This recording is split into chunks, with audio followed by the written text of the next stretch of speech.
London, spring, 1851. Helena Ashford had learned, over the course of 40 years, that invisibility was both a curse and a peculiar sort of blessing. At Lady Pemberton's annual charity tea, she practiced this hard-won skill with the precision of a seasoned diplomat, sitting in a gilded chair positioned strategically near the potted palms, close enough to appear sociable, distant enough to avoid direct scrutiny. The spring sunlight filtered through the tall windows of the Pemberton drawing room, illuminating dust motes that danced above the assembled ladies like tiny, indifferent angels. Helena watched them with more interest than she watched the women themselves, these creatures who had once been her peers and were now her judges. "And this," came her sister's voice, bright with false warmth, "is my poor sister, Helena." The words struck with their usual precision. Poor sister. Not dear sister. Not beloved sister. Poor. As if Helena were a charitable cause herself. Another project for these ladies to cluck over between sips of Darjeeling. Beatrice Ashford, now Mrs. Beatrice Thornbury, wife to a successful barrister with political aspirations, smiled with all the generosity of a woman who had married well and at the proper age of 19. Her hand rested proprietarily on Helena's shoulder, a gesture that appeared affectionate but felt more like a brand of ownership. 40 years old this past winter, Beatrice continued, addressing Mrs. Caldwell and Lady Hartwick with the air of someone discussing a mildly interesting specimen. "Still keeping herself occupied with the children, aren't you, Helena? Such a blessing to have her help with Thomas and the girls." Occupied. Another careful word. Not employed, which would be vulgar. Not useful, which would grant too much dignity. Simply occupied, as one might describe a child with a toy or a dog with a bone. Helena smiled. She had perfected this smile over 18 years, the expression that suggested serenity while concealing devastation. "The children are a delight," she said, her voice measured and calm. It was true, particularly regarding 12-year-old Thomas, who was the only member of the Thornbury household who seemed to remember she was human. 40 years? Mrs. Caldwell repeated, her eyes widening with performative sympathy. She was perhaps 35 herself, still safely within the bounds of social acceptability. How the time does pass. Though I suppose at that age, one must make peace with certain realities. The implication hung in the air like smoke. At 40, Helena had crossed an invisible threshold from woman to spinster, from potential bride to cautionary tale. The fact that she had once been engaged, that Robert Fairfax had courted her for 2 years before abandoning her for an 18-year-old heiress 3 weeks before their wedding, only made matters worse. She was not merely unmarried. She was rejected. Not merely alone. She was unwanted. "Indeed," Lady Hartwick added, her fan fluttering with exaggerated delicacy. "One might say 40 years is rather, well, practically 1 foot in the grave for matrimonial prospects, wouldn't one?" The laugh that followed was light, musical, cruel. Helena's teacup trembled infinitesimally in its saucer. She steadied it with practiced care, willing her hands to behave, willing her face to maintain its mask of pleasant indifference. Inside, something cracked, not dramatically, not with the clean break of a branch, but with the slow, grinding fracture of stone worn down by water. 1 foot in the grave. She had heard variations of this sentiment before, of course. In the 16 years since her father's death had left her without a dowry. In the 18 years since Robert had proven that love was merely another word for convenience, she had been catalogued, dismissed, and mourned as if she were already deceased. But hearing it stated so plainly, so cheerfully, with Beatrice standing beside her nodding in vague agreement, that particular cruelty still possessed the power to wound.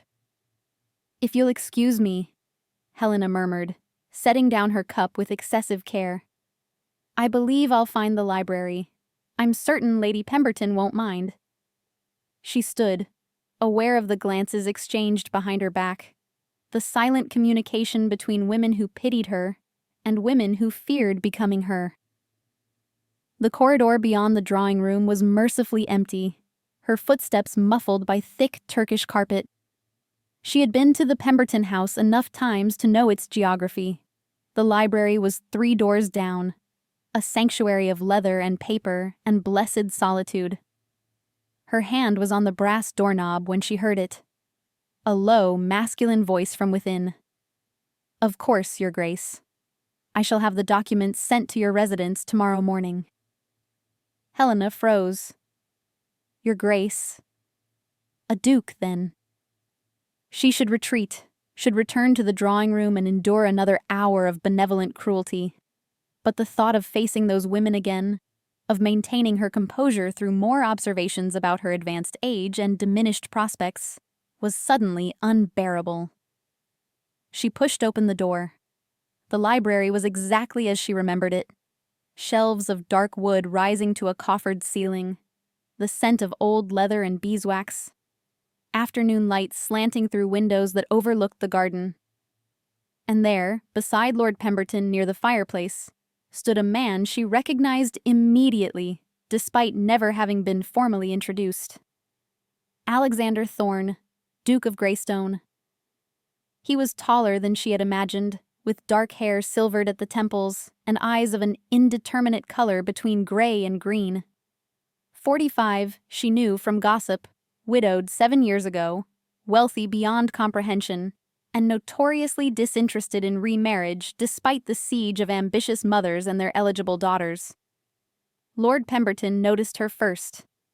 "Miss Ashford, forgive me, I didn't realize you were seeking the library." "I apologize for the intrusion," Helena said automatically, already beginning to retreat. "I merely wished for a quieter space. I shall leave you to your discussion." "Nonsense," Lord Pemberton said with the heartiness of a man eager to return to his study. "His Grace and I have concluded our business. Please do make use of the room." "Your Grace, you remember this is a charity function. My wife will have my head if I don't return to make an appearance. If you'll excuse me?" He departed with admirable speed, leaving Helena standing near the doorway and the Duke standing near the fireplace, an acre of Persian carpet stretching between them. The silence that followed was not uncomfortable, precisely, but it was weighted with the peculiar awareness of 2 people unexpectedly alone. Helena considered making her excuses and leaving, but the thought of returning to the drawing room's bright cruelty was still too fresh. Instead, she moved toward the nearest shelf, running her fingers along the leather spines with the reverence of someone genuinely interested in their contents. She pulled out a volume at random, The History of the Decline and Fall of the Roman Empire, 3rd volume. "Gibbon," came the Duke's voice, startling her. He had moved closer without her noticing, his footsteps silent on the thick carpet. "Are you fond of history, Miss Ashford?" He remembered her name. She couldn't fathom why. "I am, Your Grace," she replied, opening the book to a random page to give her hands something to do. "Though I confess my Latin is not what it once was. My father taught me, but that was many years ago." "Your father taught you Latin?" There was genuine interest in his voice, not the condescending surprise she usually encountered when admitting to education. "He had no sons," Helena said simply. "And I was curious." He saw no reason why daughters should remain ignorant simply because they were female. The Duke moved to stand beside her, not inappropriately close, but near enough that she could see the fine lines at the corners of his eyes, the silver threading through his dark hair. He was handsome in the way of men who have forgotten to care about such things, his features more distinguished than pretty. "A rare philosophy," he observed, "and largely wasted, I imagine, given society's expectations for educated women." Helena glanced at him, surprised by the edge of cynicism in his tone. "Your Grace speaks as if he disapproves of society's expectations." I am 45 years old, Miss Ashford, he said, and something in his voice suggested this was more confession than statement. I have spent the majority of my life meeting expectations, my father's, society's, my own. I have discovered that expectations, while numerous, are rarely enlightening. She should make some polite response, should deflect and defer as she had learned to do. Instead, she found herself saying, I confess I find that perspective rather enviable. To have the power to question expectations is a luxury some of us cannot afford. His eyes, gray-green, she decided, like the sea before a storm, focused on her with sudden intensity. You refer to the conversation in the drawing room. It was not a question. Heat flooded Helena's cheeks. You overheard. I did not intend to eavesdrop, he said, his voice careful. I was passing through the corridor when I heard Lady Hartwick's particularly enlightened observation about feet and graves. I found myself displeased. There is no need for your grace to concern himself with the idle observations of society, ladies, Helena said, closing the Gibbon volume with more force than necessary. They speak only truth. I am 40 years old, unmarried, and without prospects. These are merely facts. Facts, the Duke repeated, are not the same as truth, Miss Ashford. Before she could respond to this cryptic statement, voices echoed in the corridor. Beatrice's distinctive laugh, followed by Mrs. Caldwell's higher-pitched titter. They were coming to find her, to retrieve her like a wayward child. I should return, Helena said quickly, replacing the book on its shelf. Thank you for your tolerance of my intrusion, Your Grace. She moved toward the door, but his voice stopped her. Miss Ashford. She turned. He was standing in a shaft of sunlight, and it occurred to her that he looked tired in a way that had nothing to do with physical exhaustion. I found our conversation enlightening, he said. I hope we might continue it at some future occasion. It was a polite nothing, the sort of thing dukes said to be gracious. Helena understood this. Yet something in his expression, a certain intensity, a weight to his words, made her pulse quicken in a way she had not felt in more years than she cared to count. That would be agreeable, Your Grace, she managed, and then fled before her treacherous heart could read more meaning into courtesy than existed. In the corridor, Beatrice intercepted her with the efficiency of a practiced jailer. There you are. Really, Helena, disappearing like that. Lady Pemberton was asking after you, and his Grace was in there, wasn't he?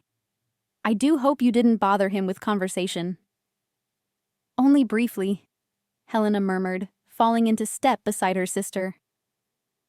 They returned to the drawing room, to the charity tea and its assembled judges.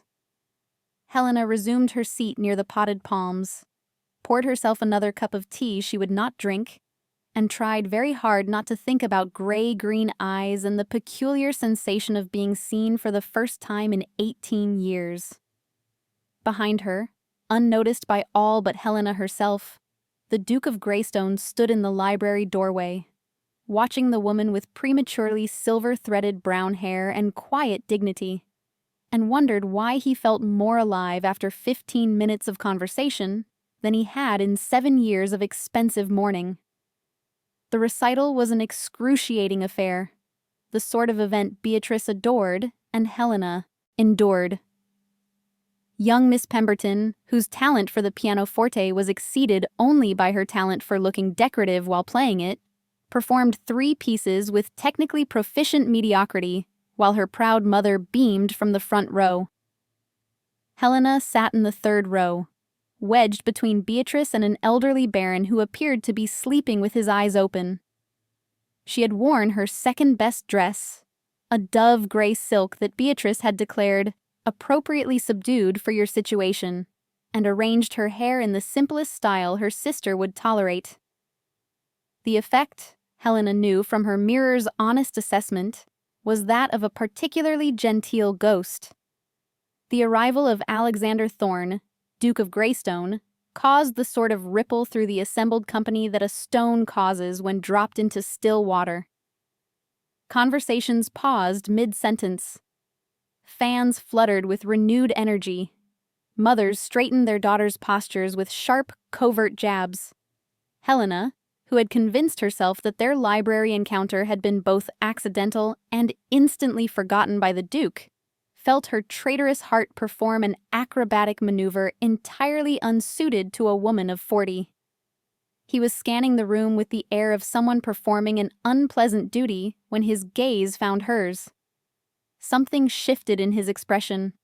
Recognition, certainly, but also something else.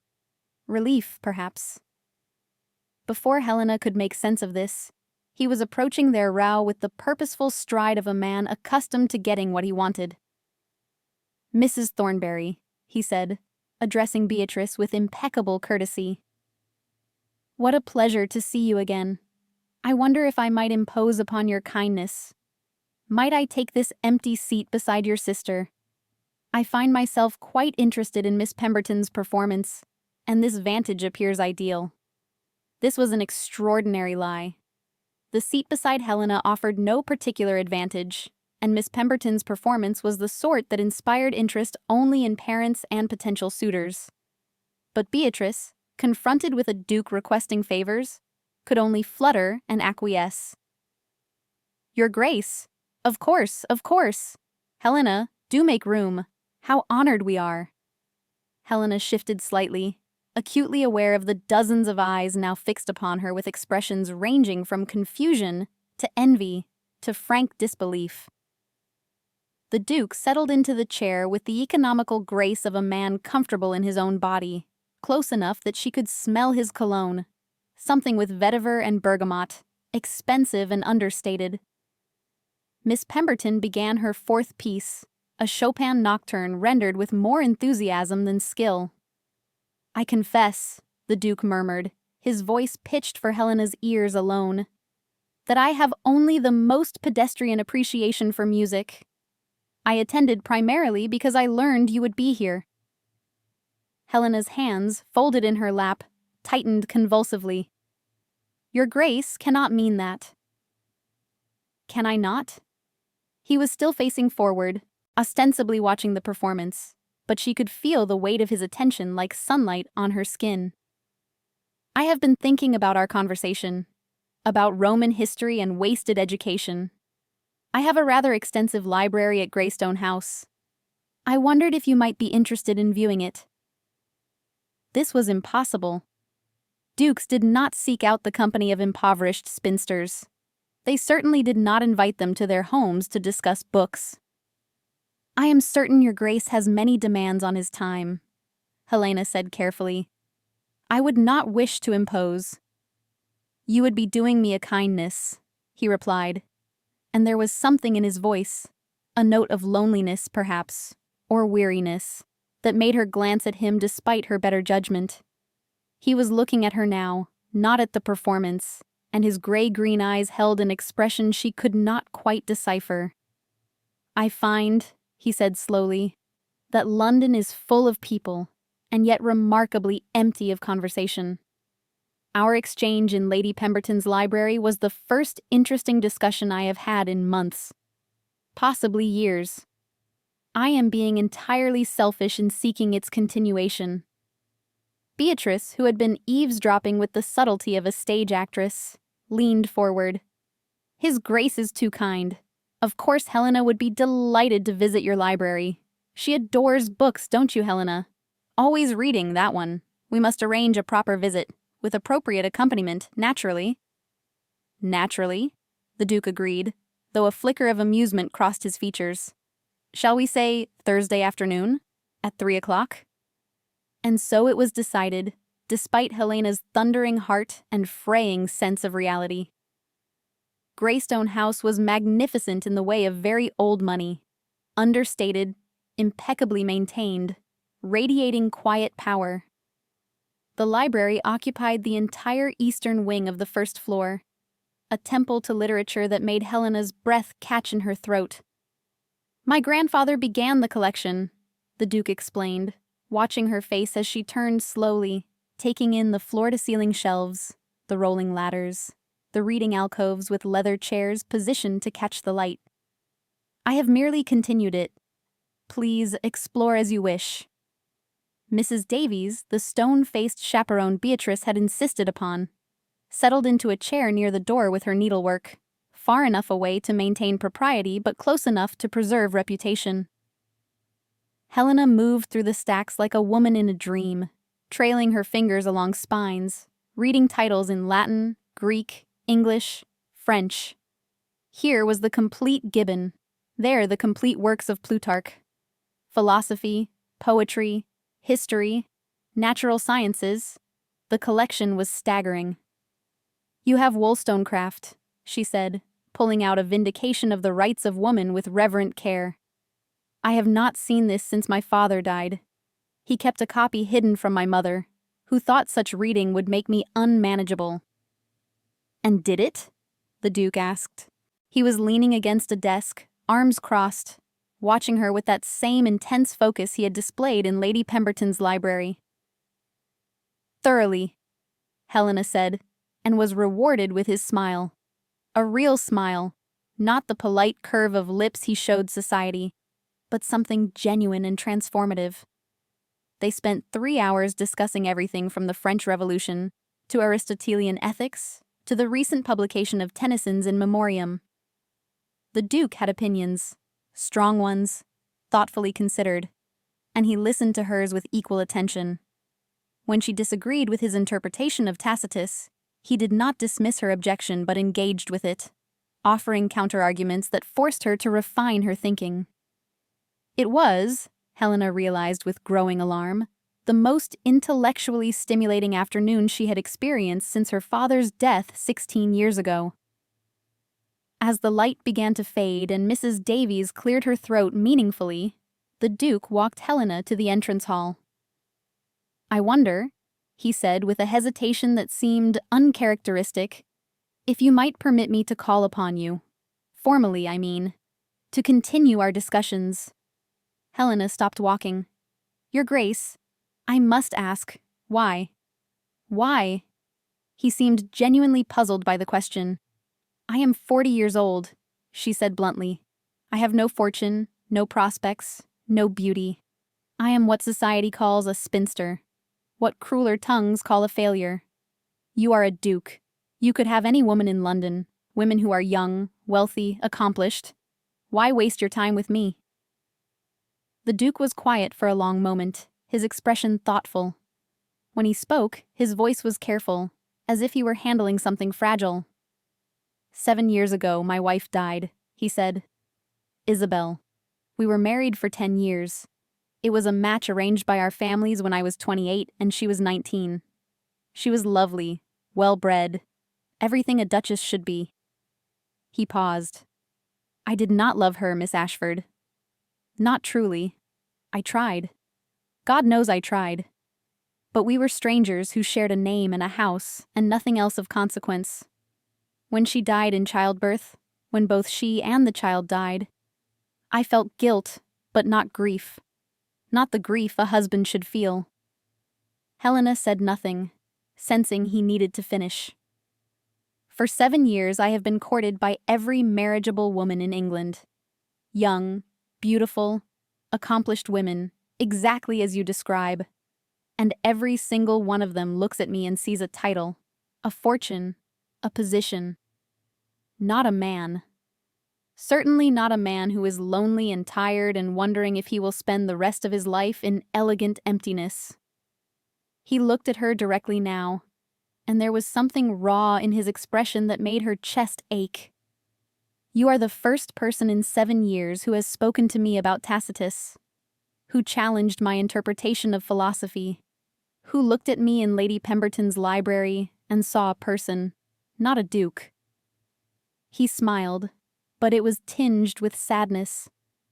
"So you see, Miss Ashford, I am the one who should ask, why would you waste your time with me?" Helena could not breathe properly.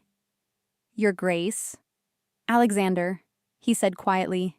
"When we are alone, would you call me Alexander?" That would be highly improper. Yes, he agreed. It would be. They stood in the entrance hall of Greystone House, with Mrs. Davies clearing her throat more insistently, and the afternoon dissolving into evening. And Helena thought that perhaps, for the first time in 18 years, something impossible was becoming possible. Thursday next, she said, her voice barely above a whisper. I would be pleased to continue our discussion. Alexander. The smile he gave her then was worth every cruel word she had endured, every humiliation, every year of loneliness. The Thornbury dining room was too warm, the fire stoked too high by servants who feared Beatrice's displeasure more than they valued comfort. Helena sat in her usual seat, the one farthest from the head of the table, closest to the door for easy escape, and tried to focus on her meal rather than the oppressive presence of Mr. Edmund Whitley. He had arrived a week ago, a friend of Mr. Thornbury's from university, now a widower of 55 with 5 children and a poorly disguised desperation. Beatrice had seated him deliberately next to Helena, a positioning as subtle as a cannonball. I find, Mr. Whitley was saying through a mouthful of roast beef, that a man in my position requires a woman of practicality. Youth and beauty are all very well for first marriages, but a second wife must be sensible, capable, not prone to romantic notions. He was looking at Helena as he said this, his eyes traveling from her face to her figure with the assessing gaze of a man purchasing livestock. My late wife, he continued, dabbing at his mouth with a napkin, was a delicate creature. Always ailing, always requiring physicians and rest cures. Left me with 5 children under 12 and no notion of how to manage a household. I need a woman who understands duty, who won't make unreasonable demands. Across the table, Beatrice nodded encouragingly at Helena, her expression that of a woman who had solved a particularly troublesome problem. Mr. Whitley has been so kind as to express interest in calling upon you, Helena, Beatrice said, her voice bright with false warmth. Isn't that generous? Given your situation, it's really quite an opportunity. Given your situation. The words hung in the air like smoke. Helena's situation, 40 years old, unmarried, dependent, undesirable. The sort of situation that should make her grateful for any attention, any offer, regardless of how soul-crushing it might be.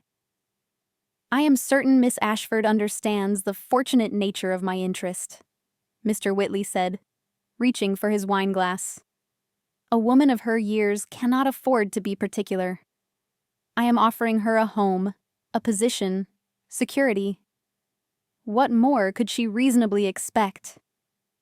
Love, Helena thought, wildly, respect, basic human dignity. But before she could formulate a response that would maintain peace without sacrificing her soul, the butler appeared in the doorway. Excuse me, Mrs. Thornbury. His Grace the Duke of Greystone has arrived. He was not expected, but he insists. His Grace? Beatrice leaped from her chair with the alacrity of a woman who had been hoping for precisely such a miracle. Here? Now? Oh, heavens! Show him in immediately! No, wait. Is the drawing room presentable? Helena, fix your hair. Mr. Thornbury, do straighten your cravat. The chaos that followed would have been comical if Helena's heart had not been attempting to escape her chest through sheer velocity. What was Alexander doing here? They had met twice more since that first library visit, always properly chaperoned, always circumspect. He had never come to the Thornbury house unannounced. He entered the dining room like a force of nature contained in immaculate evening dress, his presence seeming to make the space both larger and more confined simultaneously. Forgive the intrusion, he said, his voice carrying that effortless authority Helena was beginning to recognize. I was passing and recalled that the Thornburys resided here. I hope to extend a personal invitation to my estate in Sussex for a weekend gathering. Mrs. Thornbury, I would be honored if you and your family would attend. This was a transparent fabrication. Dukes did not pass by merchant-class homes in unfashionable neighborhoods. They certainly did not issue spontaneous invitations to weekend gatherings. But Beatrice, stunned into brief silence, could only nod like a marionette. "Your Grace! We would be... That is... Of course. How kind. How extraordinarily kind." Alexander's gaze moved around the table, cataloging the scene with the sharp intelligence Helena had come to recognize. His eyes lingered on Mr. Whitley, who had risen belatedly and was attempting to bow while still holding his wineglass, then moved to Helena.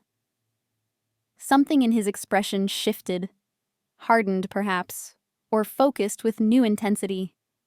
"Miss Ashford," he said, his voice softening fractionally. "How pleasant to see you again." "Your Grace," Helena managed, her voice steadier than her hands. "Mr. Whitley was just discussing his search for a second wife," Beatrice volunteered, oblivious to the sudden tension in the room. "He has been quite taken with Helena. We were just discussing the practical advantages of such a match." The temperature seemed to drop 10 degrees. "Were you?" Alexander said, and it was not a question. He looked at Mr. Whitley with the sort of polite interest a scientist might show in an unpleasant insect.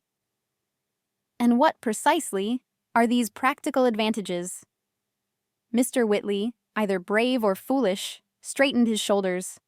"His Grace must understand that women of a certain age, Miss Ashford is 40, if I'm not mistaken, must be realistic about their prospects. I am offering her a respectable position as my wife and stepmother to my children. It is more than most women in her situation could hope for." "I see," Alexander said, his voice glacially pleasant. "And you believe Miss Ashford should be grateful for this generous offer of unpaid domestic servitude disguised as marriage?" "Your Grace, I hardly think..." Mr. Whitley began, but Alexander continued as if he had not spoken. "It fascinates me," he said, moving to stand behind Helena's chair, not touching her but claiming proximity with devastating effect. "How society has convinced itself that a woman's value decreases with age, while a man's increases. You are 55, Mr. Whitley, if I'm not mistaken. Widowed with 5 children and, from what I understand, a reputation for being difficult to work for and impossible to please. And yet you expect Miss Ashford to feel fortunate that you deign to notice her."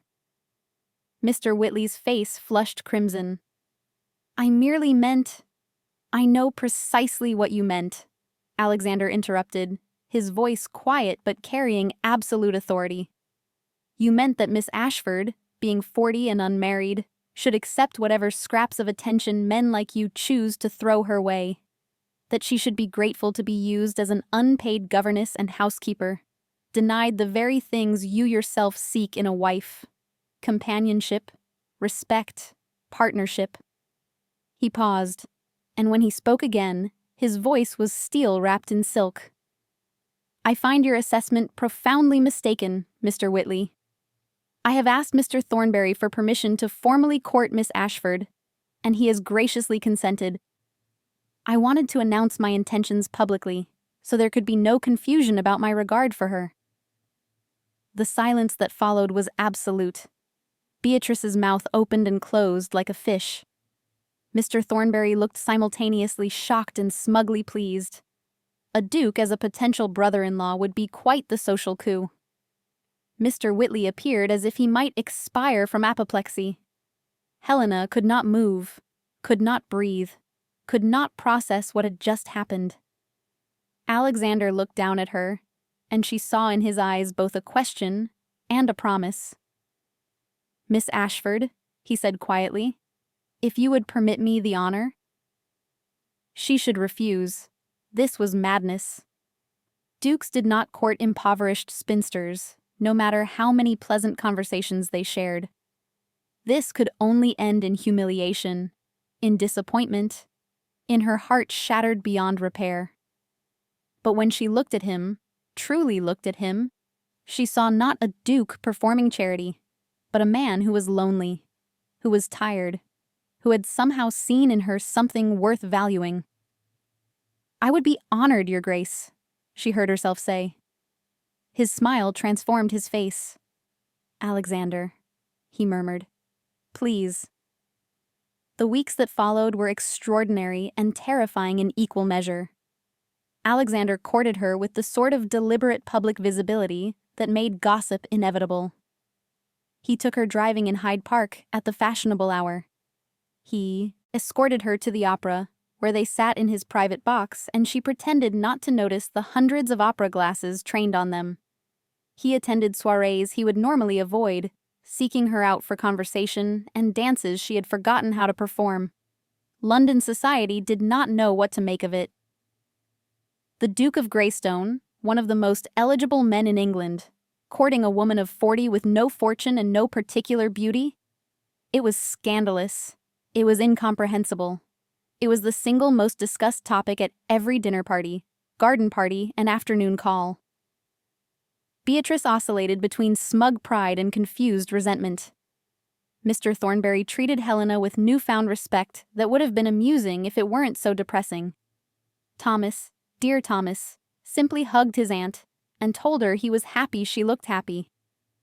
But it was Lady Margaret Winters who provided the validation Helena's battered self-worth most needed. The elderly widow appeared at the Thornbury house one afternoon in a carriage that probably cost more than the house itself, demanding to meet the woman who has resurrected Alexander Thorne from 7 years of elegant death. She was magnificent, 70 years old with white hair piled high, wearing a purple dress that would have been outrageous on anyone else but seemed perfect on her. She swept into the Thornbury drawing room, dismissed Beatrice's flustered attempts at hospitality, and fixed Helena with shrewd blue eyes. "So," she said without preamble, "you're the one." "I'm not certain what your ladyship means," Helena said carefully. "Don't be coy, dear. It doesn't suit you. Alexander has been a corpse in expensive clothing since Isabel died. Dutiful, proper, utterly lifeless. I've watched every ambitious mother in England parade their daughters before him, and he looked at them the way one looks at wallpaper, seeing them without registering them." She leaned forward. "But you, Miss Ashford, when he speaks of you, he is alive. Do you understand what I'm telling you?" Helena's hands trembled in her lap. "I am trying very hard not to hope, Lady Margaret. Hope is dangerous for women in my position." "Your position," Lady Margaret repeated, her voice suddenly fierce, "is as the woman who made a duke remember he is a man. Your position is as someone who sees him, truly sees him, not his title or his fortune. Do you have any idea how rare that is? How precious?" "But I am 40 years old," Helena whispered. "I have nothing to offer him. No youth, no beauty, no fortune. Why would he choose me?" Lady Margaret reached out and grasped Helena's hand with surprising strength. "Because, you foolish child, love is not about what you offer. It is about who you are. And you, Helena Ashford, are exactly who Alexander Thorne needs. Now, the only question is, are you brave enough to believe it?" That night, alone in her small room in the Thornbury house, Helena stared at the ceiling and confronted her fears honestly. 18 years ago, Robert Fairfax had taught her that love was conditional, that her value was negotiable, that she could be discarded the moment something better appeared. 18 years of social humiliation had reinforced these lessons until they felt like immutable truth. But Alexander was not Robert. Alexander looked at her and saw her, not a title to acquire or a fortune to claim, but a person. He valued her mind, her opinions, her company. When he smiled at her, it was genuine. When he listened to her speak about history or philosophy, he was truly engaged. Am I brave enough to believe it? The answer, Helena realized as dawn crept through her window, was that she had to be. Because the alternative, refusing him out of fear, Protecting her heart at the cost of her happiness was not protection at all. It was merely a different kind of death. When Alexander arrived 3 days later to formally invite the Thornberrys to his country estate in Sussex, Helena met his eyes and saw her own hope reflected back at her. "I have accepted his Grace's invitation," Beatrice announced proudly. "We shall depart Friday morning." Alexander's gaze never left Helena's face. "I am very glad to hear it," he said, and the words carried weight beyond their simple meaning.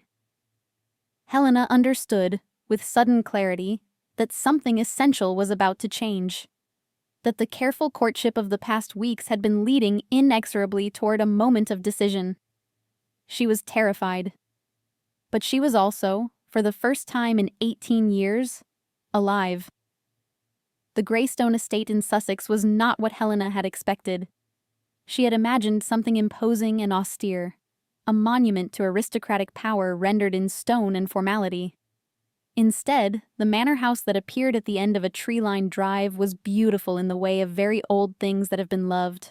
Golden Cotswold stone mellowed by centuries, mullioned windows catching the afternoon sun, gardens that balanced design with wildness. "It's lovely," she said softly, and meant it. Alexander, riding beside the carriage, smiled with unmistakable pleasure. "My grandfather built the London house.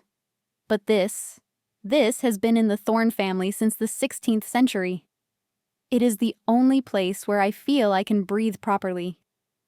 The weekend party was small by aristocratic standards. Lady Margaret had arrived the day before, along with 2 other couples whose names Helena promptly forgot in her nervousness. Beatrice was installed in a guest room and immediately began cataloging everything she saw for future retelling. Mr. Thornberry retreated to the billiards room with evident relief. But it was the gardens that captured Helena's attention. Acres of them, transitioning from formal beds near the house to wilder groves and meadows beyond. After settling into her room and enduring Beatrice's detailed instructions on proper behavior, Helena escaped outside with the excuse of taking air before dinner. She found herself drawn toward an ancient oak tree visible from her window, standing alone in a meadow about a quarter-mile from the house. It was massive, its branches spreading like the arms of a benevolent giant, its trunk gnarled with age. She was standing beneath it, one hand pressed against the rough bark, when she heard footsteps behind her. "I hoped I might find you here," Alexander said. He had changed from his riding clothes into something more casual. No jacket, his shirt sleeves rolled to his elbows in a way that would scandalize Beatrice. He looked younger like this, less like a duke, and more like a man. "This tree," Helena said, because it was easier than addressing the tension humming between them, "must be hundreds of years old." 412, according to estate records, Alexander replied, moving to stand beside her. "My ancestor planted it when he built the house. Family legend says he proposed to his wife beneath it." Helena's hand fell from the trunk. "That's a lovely story. Helena." His voice was quiet, serious. "Will you walk with me?" They moved through the meadow slowly, the late afternoon sun painting everything in shades of gold. The house was visible in the distance, but they were alone in the essential ways. No servants, no chaperones, no society to observe and judge. "I want to tell you something," Alexander said, his eyes fixed on the horizon. "Something I have not spoken aloud to anyone." Helena waited, sensing he needed silence more than encouragement. "When Isabel died," he began, his voice carefully controlled, "I felt relief. Not immediately. There was shock first, and horror at the loss of the child. But underneath, threading through everything else, was relief. Because it meant I would never again have to wake beside someone who was a stranger. Never again have to pretend that duty and affection were the same thing." He stopped walking, turning to face her. I have spent 7 years feeling guilty for that relief. 7 years convinced that I was incapable of genuine feeling, that some essential part of me was simply absent. Alexander? And then, he continued, his gray-green eyes intense, I saw you in Lady Pemberton's drawing room, watching you maintain your composure while those women tore you apart with smiles and pleasantries, seeing your dignity, your strength, the way you refused to let them break you. Something in me woke up. Something I thought was dead. Helena's throat tightened. I am not special. I am simply too tired to react anymore. You are wrong, he said, and there was fierce certainty in his voice. You are extraordinary. Your mind, your resilience, your capacity for kindness despite everything you have endured. When I speak with you, I feel alive, Helena. For the first time in longer than I can remember, I want to wake up in the morning. I want to know what you think about the books you are reading, what opinions you have formed, what observations you will make that I never would have considered. He reached out slowly, giving her time to retreat, and took her hand in his. His palm was warm, slightly calloused, the hands of a man who rode and managed his estates, not the soft hands of someone who only attended balls. I am asking you, he said quietly, to trust that what I feel is real, that this is not pity or whim or charitable impulse. I am asking you to believe that you are wanted, not tolerated, not accepted as a practical choice, but genuinely, desperately wanted. Helena felt something inside her crack. Not break, but crack the way ice cracks in spring, the way stone cracks to let green things grow. 18 years of carefully constructed armor, 18 years of teaching herself not to hope, not to want, not to believe she deserved anything but the scraps others chose to give her. I am afraid, she whispered, and the admission felt like jumping off a cliff. I am so desperately afraid. I am 40 years old, Alexander. 40. I have spent half my life being told I am worthless, that I am invisible, that I am a burden and a failure. And now you look at me as if I am something precious, and I do not know how to believe it. I do not know how to trust that you will not wake up one morning and realize you have made a terrible mistake. Tears were streaming down her face now, hot and unstoppable.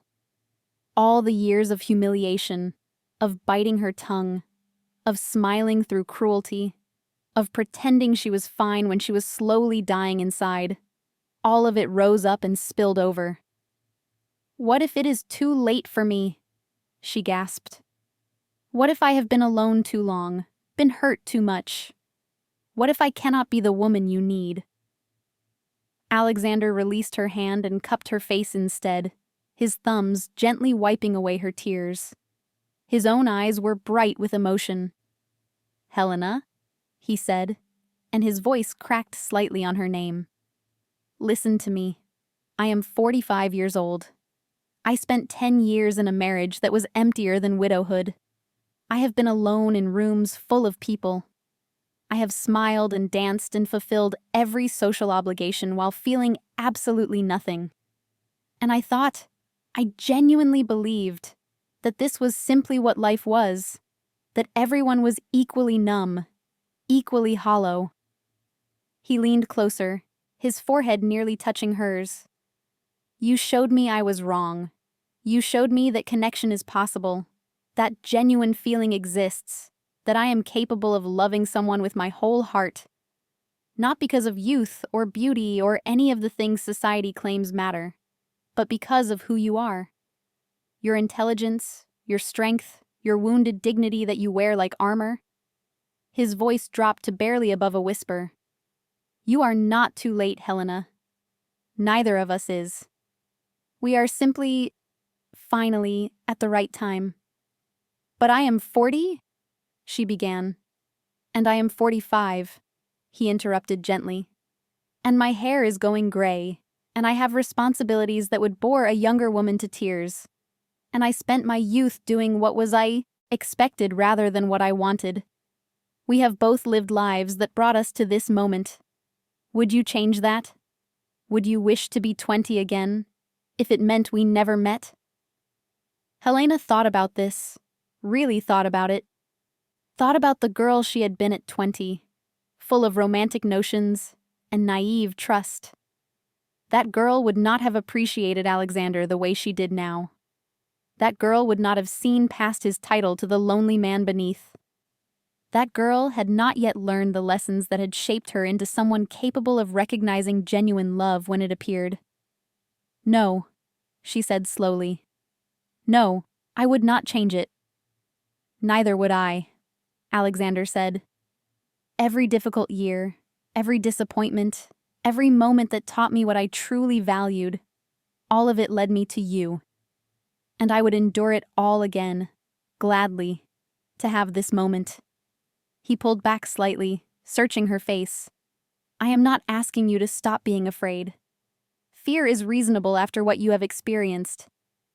I am asking you to be afraid with me, to take this risk together, to trust that even if we stumble, we will stumble together. Helena closed her eyes, feeling the warmth of his hands on her face, the solid reality of his presence. And she realized that Lady Margaret had been right.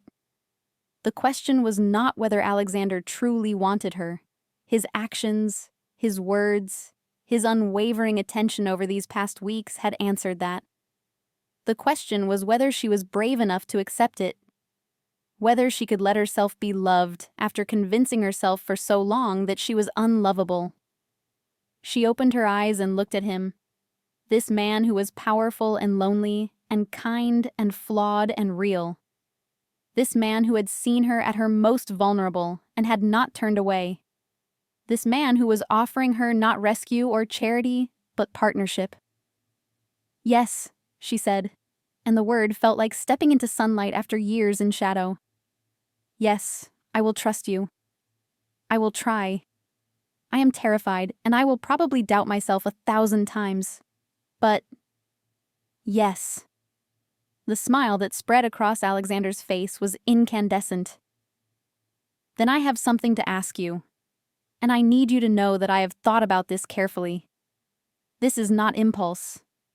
This is not a moment's whim. This is the most certain I have been about anything in my entire life.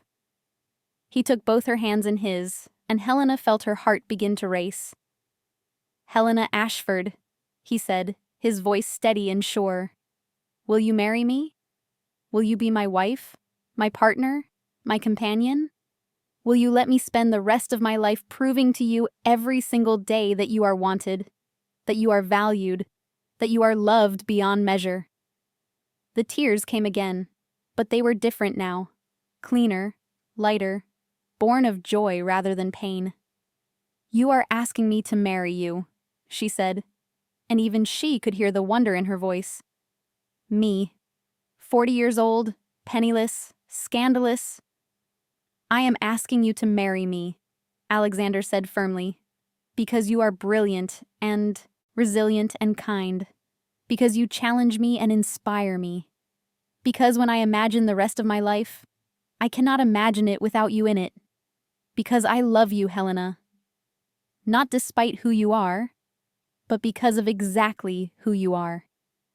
She looked at him, at his gray-green eyes and silver-threaded hair, at the lines life had carved into his face, at the vulnerability and hope and love written plainly in his expression. And she thought about the girl she had been, the woman she had become, and the person she might yet be if she was brave enough to reach for happiness. Yes, she said, and this time the word was strong, clear, certain. Yes, Alexander, I will marry you. He pulled her into his arms then, holding her with a care that suggested she was something infinitely precious. They stood beneath the ancient oak tree while the sun set over Sussex, and Helena felt something she had not felt in 18 years. She felt home. The announcement of their engagement caused exactly the scandal Alexander had predicted, and precisely the chaos Helena had feared. London society was divided between those who thought it romantic and those who thought it ridiculous. Beatrice oscillated between pride at having a duke for a brother-in-law and resentment that her poor sister had somehow surpassed her. Mr. Whitley disappeared from London society entirely, which Helena considered a particular blessing. But none of it mattered, because Alexander faced it all with her. When gossips whispered, he walked with her publicly in Hyde Park. When influential matrons made pointed comments about age and propriety, he responded with icy politeness that made them retreat.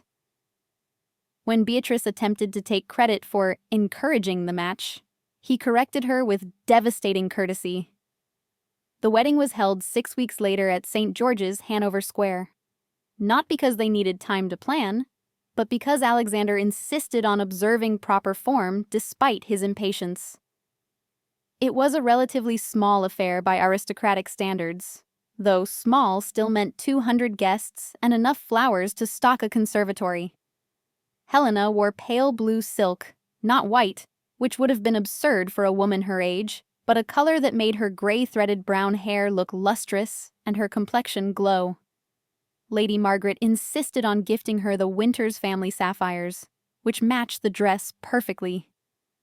But the moment Helena remembered, the moment that crystallized everything, came as she stood at the altar beside Alexander. The vicar was intoning the traditional vows, and Alexander was sliding the wedding band onto her finger, a simple gold band engraved with words in Latin, Tandem invenite. Finally, I found you. Helena looked down at their hands, his large and slightly weathered, hers smaller but marked with the same evidence of age. They were not the smooth, perfect hands of youth. They showed their years, their history, their lives lived before this moment. And they were perfect. I now pronounce you man and wife, the vicar said, and Alexander's smile was radiant.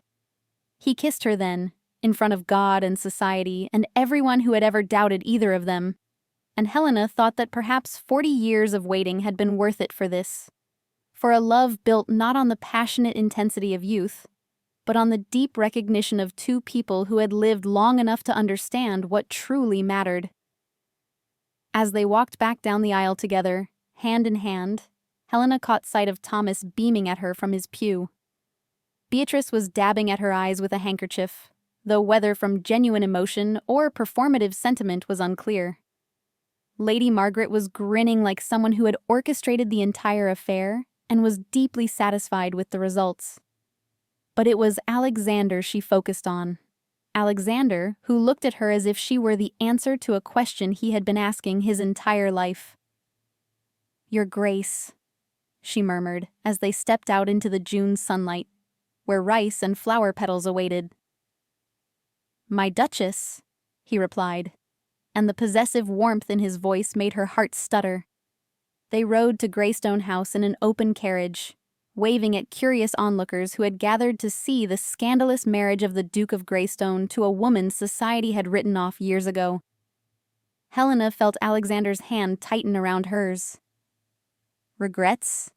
he asked quietly, though his eyes were teasing. "Only that we did not meet sooner," she said honestly. "No," he said, suddenly serious. "No, we met exactly when we needed to. Any sooner, and I would not have been ready to see you. Any later, and—" He did not finish the sentence, but Helena understood. That night, as they prepared to leave for their honeymoon in Italy, another of Alexander's patient disregard for society's expectations, since respectable couples generally remained in England. Helena stood at the window of her new rooms in Greystone House and marveled at the strangeness of her life. 2 months ago, she had been invisible, unwanted, convinced that her story had ended before it had truly begun. Now she was a duchess, loved by a man who saw her, truly saw her, and chose her anyway. Not anyway, she corrected herself. Because of who I am. Alexander came up behind her, wrapping his arms around her waist and resting his chin on her shoulder. "What are you thinking?" he murmured. "That I am 40 years old," Helena said softly, "and my life is just beginning." "Then we are well matched," he replied, pressing a kiss to her temple. "Because I am 45, and I have never felt younger." They stood together in the window, watching the London night, and Helena understood something she had not understood before. That love was not about perfect timing or ideal circumstances or meeting society's expectations. Love was about finding someone who saw you, all of you, including the broken parts, and choosing to stay anyway. She had been 40 years old, single, and disgraced. But she had never been unwanted. She had simply been waiting for the right person to see her worth. And he had been worth the wait.